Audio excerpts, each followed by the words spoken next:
தென்னிந்திய திருச்சபையிலே 2 சாக்கிரமங்கள் உண்டு. ஒன்று ஞானஸ்நானம், மற்றொன்று திருவிருந்து.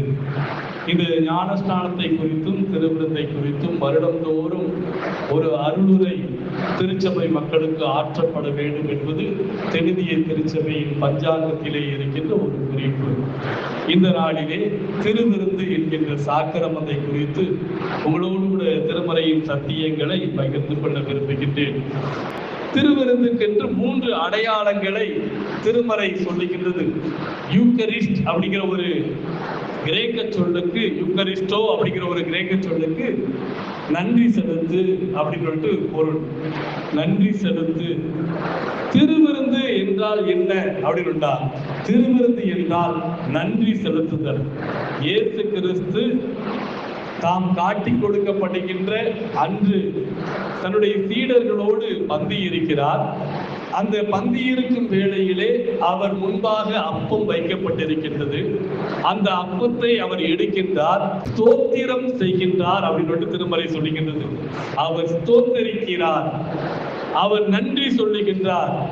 இறைவனுடைய கரத்திலே அதை வழங்கி இறைவனுக்கு நன்றி செலுத்துவதாக அங்கே சொல்லப்பட்டிருக்கிறது. இந்த அப்பம் இந்த சீடர்களுடைய வயிற்று பசியை போக்குவது போல இந்த சரீர அப்பம், இயேசு கிறிஸ்து தன்னை சொல்லுகின்றார், இந்த சரீர அப்பம் இன்னும் கொஞ்ச நேரத்திலே உடைந்து சிதைய இருக்கின்றது. இந்த அப்பத்திலே யாரெல்லாம் போஷிக்கப்படுகின்றார்களோ அவர்கள் எல்லாரும் திருப்தி அடைவார்கள். எனவே என்னை அப்பமாக நீர் மாற்றுவதற்காக ஸ்தோத்திரம் என்று சொன்னார். உடைக்கப்பட போகின்ற மக்களுக்காக, உடைக்கப்பட போகின்ற மக்களுடைய ரட்சிப்புக்காக பயன்படுத்த போக இருக்கின்ற தன்னை ஆண்டவர் அங்கே முன்னிறுத்தி, ஆண்டவரே பிதாவே, இந்த ஜனங்களுடைய ரட்சிப்பிற்காக என்னை ஒரு கருவியாக இங்கே வைத்திருக்கிறீரே, என் சரீரத்தை ஒரு கருவியாக நீ பயன்படுத்த போகிறீரே, உமக்கு நன்றி என்று சொல்லுகிறார். அன்புக்குரியவர்களே, பிறர் ரட்சிப்பிற்காக பயன்படும் பாத்திரமாய் இறைவன் தன்னை முன்னிறுத்தி அதற்காக நன்றி செலுத்துகிறார். எனவே இந்த திருவிருந்து என்பது நன்றி செலுத்துவதற்கான அடையாளம். எந்த நன்றி அப்படின்னா, ஆண்டவர் என்னை தமது திருப்பணிக்கென்று, தமது உயர்ந்த நோக்கத்திற்கென்று தெரிந்து கொண்டிருக்கிறார். என்னை ஆண்டவர் உயர்வான நோக்கத்திற்கென்று தெரிந்து கொண்டிருக்கின்றார். நன்றி செலுத்துகிறார், நன்றி செலுத்துகிறார். ஆனால் இந்த உலகத்துல நாம் நன்றியை எதிர்பார்க்கிறவர்களாய் மாறிட்டோம். ஏன் நம்மளால நன்றி செலுத்த முடியல? இறைவன் செய்த நன்மைகள், இறைவன் நம்மை வைத்திருக்கின்ற இந்த மேன்மையான நிலை, இவைகளையெல்லாம் ஏன் நம்மால் எண்ணி நன்றி செலுத்த முடியல அப்படின்னா, இன்றளவும் நாம் பிறரிடத்திலிருந்து நன்றியை எதிர்பார்த்து கொண்டே இருக்கிறோம். அவர்கள் நமக்கு ஒரு தேங்க்ஸ் சொல்லணும், அவங்க நமக்கு ஒரு நன்றி சொல்லணும்.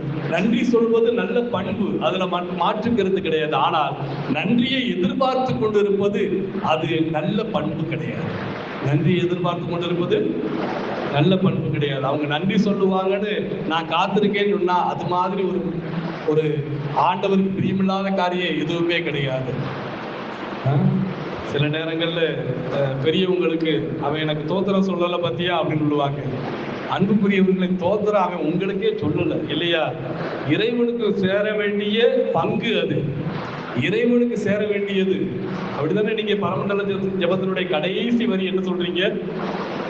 ராஜ்யமும் வல்லமையும் மகிமையும் உமக்கே, கர்த்தருடையதை அவருக்கே செலுத்துங்கள். 29வது சங்கீதத்தில் சொல்லப்பட்டிருக்குது. வல்லமை கர்த்தருடையது, மகிமை கர்த்தருடையது. ஆனா நம்ம என்ன நினைக்கிறோம்னா, இந்த மகிமைய, இந்த நன்றிய நம்ம வாங்கிக்கணும்னு நினைக்கிறோம். நன்றியை எதிர்பார்த்து நாம் ஆண்டவருக்கு பிரியமானதை செய்ய மறந்து விடுகின்றோம். நிறைய பேருக்கு பாருங்க, இந்த மதிப்புகளை உலகத்துல இந்த நன்றிகளை எதிர்பார்த்து நம்முடைய வாழ்க்கை அப்படியே தேங்கி கடந்துகிட்டு இருக்கும். அன்புக்குரியவர்களே, உங்களுக்கான பலனை தருபவர் கர்த்தர். பலனை தருபவர் கர்த்தர். உன் கிரியைக்கு தக்க பலன் என்னோடு கூட வருகிறது என்று சொன்னவர் கர்த்தர். உங்களுக்கு கிரியைக்குரிய பலனை இம்மையிலும் மறுமையிலும் நூறத்தனையாக திருப்பி தரக்கூடிய வல்லமை படைத்தவர் கர்த்தர். இந்த உலகத்துல நன்றிக்காக நாம் யாசகம் எடுக்கக்கூடாது. சரியா? நன்றி யாசகம் எடுக்கக்கூடாது. யாசகம்னா என்னன்னு தெரியுது இல்லையா? நான் ரொம்ப டீசெண்டா சொல்றேன் இல்லையா? இந்த வார்த்தை ரொம்ப டீசெண்டா சொல்றேன். நன்றி யாசித்து உங்கள் வாழ்க்கையை இழந்து போகாது. இந்த உலகத்தினுடைய இயற்கையான சுபாவமே மறந்து போவதுதான். ஏறி வந்த ஏணியை மறந்து போய் இறங்க தெரியாமல் திகைத்து நிற்கின்ற உலகம் இது. அன்புக்குரியவர்களே, நீங்கள் ஏணியாக இருந்ததற்காக நன்றி செலுத்துங்கள். இயேசு கிறிஸ்து நான் உடைக்கப்பட போகின்ற அப்பம், நான் இந்த உலகத்தினுடைய மீட்பிற்காக உடைக்கப்பட போகின்ற அப்பம் என்பதிலே மகிழ்ந்தார். அதுதான் மகிழ்ச்சி. நான் பயன்பட போகின்ற பாத்திரம். முதல் சங்கீதத்துல நம்ம வாசிப்போம், அவன் நீர்க்கால்களின் ஓரமாய் நடப்பட்டு தன் காலத்தில் தன் கனியை தந்து இலை முதிரா மரத்தை போலிருப்பான், அவன் செய்வதெல்லாம் வாய்க்கிறது. நான் பயன்படுகின்ற பாத்திரம், நான் நீர்க்கால்களின் ஓரமாய் நடபடுவேன், என் காலத்தில் என் கனியை தருவேன், இலையுதிரா இருப்பேன். இறைவன் என்னை இவ்விதமாக நீர்க்கால்களின் ஓரமாய் நட்டியதற்காக நன்றி செலுத்துகிறேன். அன்புக்குரியவர்களே, நீங்கள் எல்லாரும் நீர்க்கால்களின் ஓரமாய் நடப்பட்டு இருக்கிறீர்கள். ஆண்டவருக்கு நன்றி செலுத்துங்கள். நீர்க்கால்களின் ஓரமாய் நடப்பட்ட நீங்கள் பிறருக்கு கனிகளை தருவீர்கள். எந்த மரமும் தன் கனியை தானாக புசித்துக் கொள்ளாது. ஏதாவது மரம் இந்த கனி என்னிலிருந்து பிறந்தது, எனக்கே உரியது என்று சொந்தம் கொண்டாடுவதில்லை. நீங்கள் நன்றி எதிர்பார்த்து நன்றி யாசித்து உங்கள் வாழ்க்கையை இழந்து போகாதீர்கள். நன்றி யாசிப்போர் உலகிலே அநேகர் இருக்கிறார்கள். ஆனால் என் திருச்சபையின் மக்கள் நன்றி யாசிப்பவர்களாக இருப்பவர்களாக இருக்கக்கூடாது. இந்த உலகம் எப்படி இருந்தாலும் இயங்கிக் கொண்டு போகட்டும். ஆனால் எங்கள் திருச்சபையின் மக்கள் இயேசுவை தலைவராக கொண்டவர்கள் நன்றிகளை இயேசுவுக்கு திருப்பி விடுவார்கள். டேக் டைவர்ஷன் அப்படின்னு ஒரு வார்த்தை இருக்கு இல்லையா? Take diversion. நன்றி வரும்போது அதை இறைவனுக்கு திருப்பி விடுங்கள். அது சிறப்பானது, அது நம்முடைய வாழ்க்கைக்கு தேவையானது. இந்த உலகத்துல நீங்க நன்றி எதிர்பார்த்தீங்கன்னா ஏமாந்து போயிருவீங்க. ஒருத்தர் ரொம்ப நல்லவர் பார்த்துக்கோங்க, எந்த உதவி என்றாலும் சமூக பணி என்றாலும் உடனடியா இறங்கி செய்வார். ஒரு பையன் தவறுதலாக கிணற்றுல விழுந்துட்டான். அவர் வேகமாக இறங்கி அந்த பிள்ளையை காப்பாற்றி விட்டார். அந்த பிள்ளையை காப்பாற்றி தன்னுடைய வீட்டிற்கு சென்று விட்டார். அடுத்த நாள் காலையில பிள்ளையினுடைய தாயார் வந்தாங்களாம். வந்த உடனே அவர் மனசுல நினைச்சுக்கிட்டாரு, இந்த தாயார் நமக்கு நன்றி சொல்ல போறாங்க அப்படின்னு. அந்த அம்மா வந்துட்டு, நேற்று நீங்க தண்ணியில விழுந்த என் பிள்ளையை நீங்க தான் காப்பாத்துனீங்க. ஆமா, நான் தான் காப்பாத்தினேன். அப்படியே விழும்போது அவன் தலையில வச்சிருந்த தொப்பியும் உள்ள விழுந்துருச்சு. அதை எடுத்துட்டு போயிட்டீங்களான்னு கேட்டாரு. அவர் நினைச்சாரு, காப்பாத்துறதுக்கு எதுவும் வேணும், இன்னும் வேணும். இந்த உலகம் அப்படிலாம் உங்களுக்கு பதில் செய்யாது பார்த்துக்கோங்க.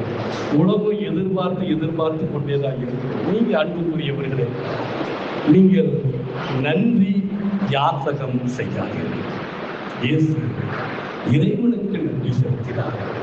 தனக்கு நன்றியை அவர் எதிர்பார்க்கவில்லை. சரிங்களா? முதல் செய்தி, திருவிருந்தின் போது இறைவனுக்கு நன்றி செலுத்தி பாருங்கள். இரண்டாவது, திருவிருந்து இதன் அடையாளம்.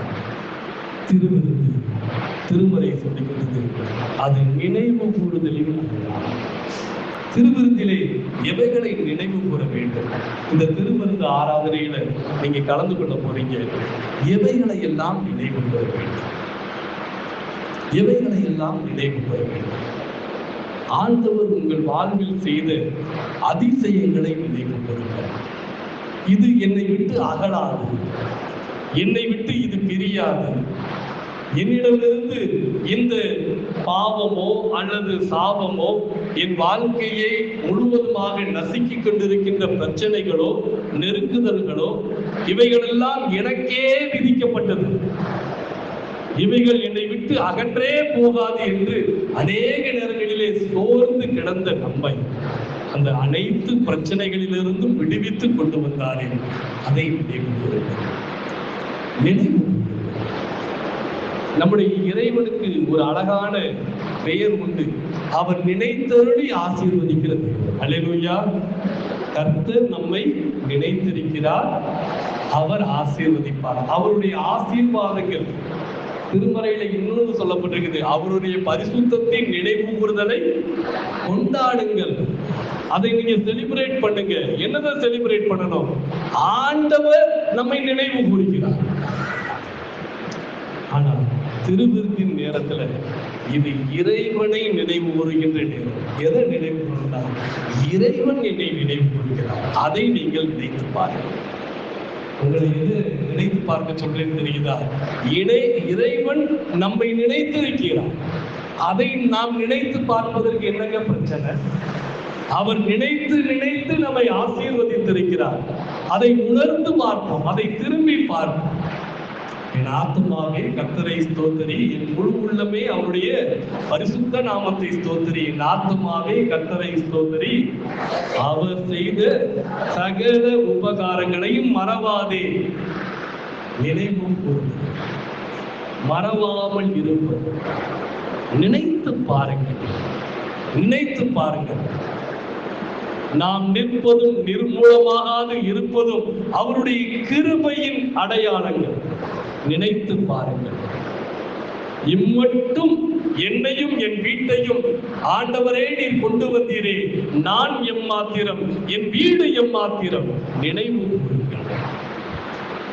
இதோ இஸ்ரவேலிலே நாங்களும் எங்கள் பிள்ளைகளும் ஆண்டவருக்கு அடையாளமாக அற்புதங்களாக இருக்கிறோமே. உங்கள் பிள்ளைகளையும் உங்களுடைய சந்ததிகளையும் ஆசீர்வதித்து வருகின்றாரே. நினைவு கூறுங்கள். நினைவு கூறுவதற்கு இல்லை என்கின்ற பதில் யாரிடமும் இல்லை. நினைவு கூறுவதற்கு ஒன்றுமில்லை என்று யாராவது சொன்னால் உங்களுடைய மறதிகள் பெருகிவிட்டது என்றார். நினைவு கூற ஒன்றுமில்லை என்று சொன்னால் நமக்கு மறதி அதிகமாகிவிட்டது. அன்புக்குரியவர்களை, ஏராளமான நன்மைகளை செய்திருக்கிறார். ஏராளமான நன்மைகள் நாம் நினைத்து நினைத்து நன்றி சொல்லிக் கொண்டே இருக்க ஏராளமான அனுபவங்களை இறைவன் நமக்கு வழங்கிக் கொண்டே இருக்கிறார். அழைத்த பொழுது வா, உன்னை பெரிய ஜாதியாக்குவேன், பூமியில் உள்ள வம்சங்கள் எல்லாம் உனக்குள்ளாக ஆசீர்வதிக்கப்படும், பூமியின் துகளை போல உன்னை பெருக பண்ணுவேன், நீ கிழக்கேயும் மேற்கேயும் தெற்கேயும் வடக்கேயும் பரம்பி பெருகுவாய் என்று இறைவன் சொன்னார். 25 ஆண்டு காலமாக அந்த ஆசீர்வாதத்தின் எந்த அடையாளத்தையும் காணவில்லை. ஆனால் இறைவன் ஏற்ற நேரத்திலே நினைவு கூர்ந்தார். அந்த நினைவு கூறுதலை நீங்கள் எண்ணி பாருங்கள். ஆண்டவர் நமக்கு செய்த அற்புதங்களை நீங்கள் எண்ணி பாருங்கள். சொப்பனம் காண்கிறவர்களைப் போல் இருந்தோம் என்று சங்கீதக்காரன் சொல்கிறார். சொப்பனம் காண்கிறவர்களைப் போல இருந்தோம். ஆண்டவர் செய்த நன்மைகள், அவர் என்னை நினைத்த விதங்களை எண்ணி பார்க்கும் போது சாராள் கேட்டால் சொல்லுவாள், நான் நகைத்து போனேன் இல்லையா? சாராளை கேட்டா நான் நகைத்து போனேன், இது எப்படி ஆகும்? அன்புக்குரியவர்களே, இறைவனால் கூடாத காரியம் ஒன்றுமில்லை. இறைவனால் கூடாத காரியம் ஒன்றுமில்லை. நீங்கள் உங்கள் வாழ்க்கையில் இருக்கின்ற பிரச்சனைகளினாலே துவண்டு போயிருக்கலாம். மலைகளை செம்மறி போல துள்ளச் செய்கின்ற ஆண்டவர். அல்லேலூயா. உங்க பிரச்சனைகள்ல இருந்து உங்களை ஈஸியா வெளியில கொண்டு வந்துருவார். நான் துதிப்பதற்கு, சந்தோஷப்படுவதற்கு இறைவன் ஒருவரே அற்புதம் செய்ய முடியும். இந்த மலைகளை ஆண்டவர் புள்ளிமான்களை போல, இந்த மலைகளை செம்மறிகளை போல துள்ளச் செய்கின்ற ஆண்டவர். நினைத்து பாருங்கள், நினைத்து பாருங்கள். அவர் நம்மை நினைத்து நினைத்து செய்த ஆசீர்வாதங்கள். அன்புக்குரியவர்களே, நீங்கள் அனைவரும் ஆண்டவருடைய நினைவில் இருக்கிறீர்கள்.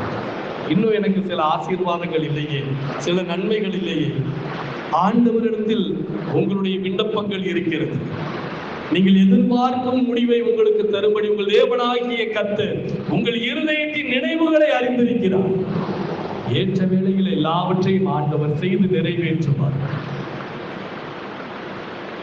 வாயினால் சொன்னதை கரத்தினால் நிறைவேற்றுவேன் என்று சொன்ன ஆண்டவர், இந்த வழிபாட்டு வேளையிலே யாரெல்லாம் ஆண்டவருடைய சமூகத்தின் நன்மைக்காக இருதயத்திலே வேண்டிக் கொண்டிருக்கிறீர்களோ எல்லாருடைய வேண்டுதல்களையும் ஆண்டவர் கேட்டு அவர் தன் வாயினாலே உங்களுக்கு வாக்கு செய்து நன்மையால் தனது கரத்தினால் அவைகள் எல்லாவற்றையும் நிறைவேற்றும். நம்பிக்கையோடு நினைவு அவருடைய வாக்கு தத்தங்கள் பொய்த்து போவதில்லை. அவர் மனுபுத்திரன் அல்லவே. அவருடைய வாக்குகள் பொய்த்து போக அவர் நினைத்தருளி உங்களை ஆசீர்வதிப்பார். அன்புக்குரியவர்களே, நினைவு இந்த திரு பந்தியிலே நீங்கள் கலந்து கொள்ளும் போது உங்களுடைய நாவுகள் நன்றி செலுத்துவதோடு உங்களுடைய இருதயம் இறைவனை நினைவு கூறுவதாக. மூன்றாவதாக, இந்த திருவிருந்து என்பது தென்னிந்திய திருச்சபை கொடுத்த தலைப்பு, இது ஒப்புரவாகுதலின் மேஜை. ஒப்புரவாகுதலின் மேஜை. இஸ்ரவேல் ஜனங்கள் எகிப்திலிருந்து புறப்பட்டு வருகிறார்கள். எகிப்தியரோடு ஒப்புரவாக வேண்டியதான காரணமா போதாங்க, பிரச்சனை இல்லாம இருக்கும். எகிப்தியர் என்ன பண்ணுவான்? உன்னை ஒரு லீடர் ஆக்கிடுவான். உன்னை தன்னுடைய சப்போர்ட்டரா மாத்தி உன்னை வைத்து உன்னுடைய ஜனங்களை உன் கரங்களிலே சவுக்குகளை கொடுத்து நீ அவர்களை அடி, நான் உன்னை பார்த்துக் கொள்வேன் என்று சொல்வான். ஆனால் எகிப்தியரோடு நீங்கள் ஒப்புரவாக்குவதை ஆண்டவர் விரும்பவில்லை. மாறாக இந்த திருவிருந்தின் போது நீங்கள் உங்களது இறைவனோடு ஒப்புரவாகுங்கள், உங்கள் சகோதரரோடு ஒப்புரவாகுங்கள். எகிப்தியரோடு ஒப்புரவாகுதலை குறித்து திருமறை பேசவில்லை. அதிகாரத்தில் இருக்கின்ற பார்வோனோடு ஒப்புரவானால் உனக்கு ஒரு பங்கு கிடைக்குமே தவிர இறைவனினால் உனக்கு வருகின்ற மகிமை அல்லது இறைவனுக்கு சேர வேண்டிய மகிமை கிடைக்காது. மாறாக ஒப்புரவாகுதல் என்பது உங்கள் சகோதரரிடையே இருக்க வேண்டும். அந்த ஒரே அப்பத்தில் நாம் எல்லாரும் பங்கு பெறுகிறபடியால் நாம் எல்லாரும் ஒரே அப்பமும் ஒரே சரீரமுமாய் இருக்கிறோம். சொல்லுகிறோம் அல்லவா?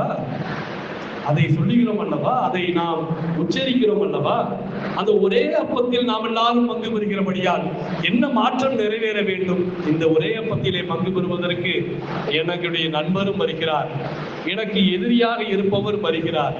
இந்த அப்பத்திலே நான் பங்கு பெறும்போது இந்த அப்பம் எங்கள் அனைவரையும் இணைக்க வேண்டும். இந்த அப்பம் எங்கள் அனைவரையும் ஒன்று சேர்க்க வேண்டும், ஒன்றுபடுத்த வேண்டும். அப்ப ஒன்றுபடவில்லை என்றால் இந்த அப்பத்தை நீங்கள் புசித்து, அப்படி நீங்கள் ஒன்றுபடவில்லை என்றால் நீங்கள் இதை கர்த்தருடைய பந்தியாக அல்ல, இதை அஞ்ஞானிகளின் பந்தியாக அதை ஏற்றுக்கொள்கிறீர்கள். கர்த்தருடைய பந்தியிலே இங்கே வந்து இந்த பந்தியிலே பங்கு பெறும்போது இணக்கம் ஏற்பட வேண்டும். அப்போ குடும்ப பிரச்சனையில இருந்து வர்றவங்க, சகோதரருக்குள்ளாக இருக்கின்ற பிரச்சனைகள்ல இருந்து வர்றவங்க, திருச்சபைக்குள்ளாக இருக்கின்ற பிரச்சனைகள்ல இருந்து கொண்டு வர்றவங்க உங்களை நிதானித்து பார்த்து இந்த திருப்பதியிலே சேர வேண்டும். அதான் திருமறை சொல்லுகின்றது. பழைய ஆங்கிலிக்கன் ஆராதனை முறையை பார்த்தீங்கன்னா திருவிருந்து ஆராதனைக்கு முந்தின வாரம் ஒரு டெக்ஸ்ட் வாசிப்பாங்க. அது எதற்காக அப்படின்னா தன்னை ஆயத்தப்படுத்தி வருவதற்கான ஒரு ஆயத்த ஆராதனை. நெக்ஸ்ட் வீக் திருவிருந்து ஆராதனை. அப்படி நான் சொல்லணும் அப்படின்னா முதல்ல நான் சொல்ல விரும்புறது என்னன்னா, நீங்க பங்க்சுவலா வாங்க. திருவிருந்து ஆராதனை நம்ம என்னைக்கு கொண்டாடலாம்? இந்த சண்டே ஸ்கூல்ல எல்லாம் பாத்தீங்கன்னா பிபிஎஸ் நடக்கும்போது 10 நாளையும் பிரிச்சு வச்சிருவாங்க. பார்த்துக்கோங்க, சண்டே ஸ்கூல் டீச்சர்ஸ் இருக்கிறீங்க, ஒவ்வொரு நாளுக்கும் ஒவ்வொரு பேர் சொல்லுவீங்க. ஒரு நாள் ஃப்ரெண்ட்ஷிப் டே அப்படின்னு சொல்லுவீங்க, இன்னொரு நாள் ஈகோ டே அப்படின்னு சொல்லுவீங்க. அப்படியே ஒவ்வொரு நாளைக்கும் ஒவ்வொரு சிறப்பு பெயர்கள் கொடுத்து கொடுத்து அதை வச்சிருப்பீங்க. என்னைக்காச்சும் பங்க்சுவல் டே அப்படின்னு சொல்லிட்டு வச்சிருக்கிறீங்களா? அது மட்டும் வைக்க மாட்டேன். ஏன்னா கிறிஸ்தவர்களுக்கும் பங்க்சுவாலிட்டிக்கும் 7ஆம் பொருத்தம் இல்லையா நம்ம ஊர்ல. அது ஒண்ணுன்னா அது மொட்டை தரனா, இது முழங்காடு, அப்படி இருக்குது. அன்புக்குரியவர்களே, பங்க்சுவலா நான் உங்கள்கிட்ட ரொம்பலாம் எதிர்பார்க்கல. பார்த்துக்கோங்க, ரொம்ப பங்க்சுவலா வாங்க. இது ஆண்டவரோடு ஒப்புரவாகுவதற்கான நேரம். நீங்கள் வாருங்கள், நீங்கள் குறித்த நேரத்திற்கு வாருங்கள். நேரம் தவறி வந்தால் ஆண்டவர் இயேசு கிறிஸ்துவே ஒரு அழகான ஓமையும் சொல்லிவிட்டார் இல்லையா? நேரம் தவறி வருகிறவர்களுக்கு கதவுகள் அடைக்கப்படும் அப்படின்னு போட்டிருக்கு. சரிங்களா? இறைவனுடைய மனக்கதவுகள் அடைக்கப்பட்டு சரிங்களா? உங்களுடைய விண்ணப்பங்கள் இறைவனுடைய சன்னிதானத்திற்குள் செல்லாமல் நிராகரிக்கப்பட்டு விடக்கூடாது. உங்களுடைய நன்மைக்காகத்தான் அதை நான் சொல்றேன். நீங்க வாங்க, அந்த நேரத்தினுடைய ஆசீர்வாதங்களை நீங்க சுதந்திரிப்பீங்க. என்னையா, கர்த்தருடைய வார்த்தை தானே முக்கியம். ஆரம்பத்துல ஏதோ 4 வசனம் வாசிப்பீங்க, ஒரே வசனம் தானே திரும்ப திரும்ப வாசிக்கிறோமே. அன்புக்குரியவர்களே, அந்த வசனத்தினுடைய அந்த ஆசீர்வாதத்தையே நம்ம இன்னும் பெறலையே. ஆரம்பத்துல நான் வாசிக்கிறேன் இல்லையா, முதல் வசனம், அந்த வசனத்தின் ஆசீர்வாதத்தின் அந்த 10% கூட இன்னும் நம்ம அனுபவிக்கலையே. கர்த்தரின் வாசல்களில் துதியோடும் அவர் பிரகாரங்களில் புகழ்ச்சியோடும் பிரவேசித்து அவருடைய நாமத்தை, அப்படிதான் போட்டிருக்குது. அன்புக்குரியவர்களே, சத்தமில்லாம வர்றீங்க பாத்தீங்களா, லேட்டா வந்த உடனே. ஆனா நீங்க 9 மணிக்கு பாருங்க, நாங்கள் பாடலோட ஆராதனைய நல்ல கொண்டாட்டத்தோட துவங்குறோம். நீங்க பாருங்க, சத்தமில்லாம வந்து அப்படியே அமைதியா வந்து உட்கார்றீங்க. இது துக்க வீடாங்க? சொல்லுங்க, துக்க வீடா நடக்குது இங்க சத்தமில்லாம வந்து போறதுக்கு? நம்ம இறைவனை ஆர்ப்பரித்து பாடி துதித்து அந்த ஆராதனை பார்த்துக்கிறோம். அப்போ கர்த்தருடைய ஆலயத்திற்கு வர்றோம் அப்படின்னு போது அந்த ஆர்ப்பரிப்பு எங்க, அந்த கம்பீர துணி எங்க? நீங்க வரும்போது எல்லாமே மாறிடுச்சு இல்லையா? நீங்க வரும்போது பாவரிக்க நேரத்துல வர்றீங்க, அப்படியே மௌனமாயிடுறோம். அப்படியே மௌனமாகி கடைசியில செய்தி நேரத்துல எல்லாரும் நிசப்தமா தான் இருக்க வேண்டி இருக்குது. ஒரு வாய்ப்பு, ஒரு அரை மணி நேரம் தூங்குவதற்கு சிலருக்கு இல்லையா? இப்படிதான் மாறிடுது. அன்புக்குரியவர்களே, பஞ்சுவலா. ஏன்னா இந்த ஒப்புரவாகுதல் அப்படிங்கிறதுல இந்த டைமிங் ரொம்ப முக்கியம். பார்த்துக்கோங்க, சொல்லுவாங்க, நேத்து இந்த வார்த்தையை நீ சொல்லியிருந்தீனா, அல்லது இந்த குறிப்பிட்ட நாள்ல இந்த ஒரு செயல் நடந்துருச்சுன்னா, அன்னைக்கு இவங்க வந்திருந்தாங்கன்னா நாங்க சேர்ந்துருந்தோம். இது ஒரு அர்ப்பணிப்பு. என்ன அர்ப்பணிப்பு? ஒப்புரவாகுதல் என்ற அர்ப்பணிப்பு. ஒப்புரவாகாமல் வராது. மனசுலயே பிறர் செய்த பாவங்களை மன்னிச்சிருக்கணும், சரிங்களா? சிலருக்கு வாய் சொல்ல வராது, பார்த்துக்கோங்க. மனசு முதல்ல மன்னிக்கட்டும், வாயின் வார்த்தைகள் தானாக வந்துவிடும். மனசு இங்கு கசப்போடு இருப்பதனால்தான் வாய்கள் என்றும் பேச மறுக்கிறது. மனது மன்னிக்கட்டும், மனதிலே மன்னித்து விடுகிறேன் என்று சொல்லுங்கள். இவர் செய்த தவறுகளை மன்னித்து விட்டேன், இவர் செய்த குற்றங்களை மன்னித்து விட்டேன், மனது மன்னிப்பதாக. அல்லேலூயா. விடுதலை பண்ணுங்கள், அப்பொழுது நீங்கள் விடுதலை பண்ணப்படுவீர்கள், சரிங்களா? நீங்க மற்றவங்களை விடுதலை பண்ணிருங்க, ஆட்டோமேட்டிக்கா இறைவன் உங்களுக்கு தேவையான அனைத்து ரட்சிப்பையும் தருவார். கர்த்தர் தாமே இந்த வார்த்தையின்படி எல்லாம் உங்களை ஆசீர்வதிப்பாராக. ஆமென்.